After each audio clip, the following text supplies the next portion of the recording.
Form എഴുതുന്നതിന് മുന്നായിട്ട് വേറെ ഒരു പേപ്പറിൽ എഴുതിയതിന് ശേഷം മാത്രം പൂരിപ്പിക്കുക. ഓരോ ഭാഗം പൂരിപ്പിക്കുമ്പോഴും ഹെഡിങ് നന്നായിട്ട് വായിച്ച് നോക്കിയതിന് ശേഷം മാത്രം വേണം പൂരിപ്പിക്കാനായിട്ട്.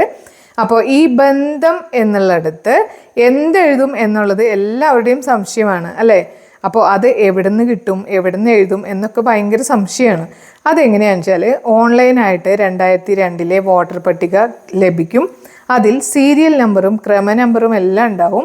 ഇതിൽ നമ്മുടെ പേരിൻ്റെ നേരെ ബന്ധം എന്ന് എഴുതിയിട്ടുണ്ട്.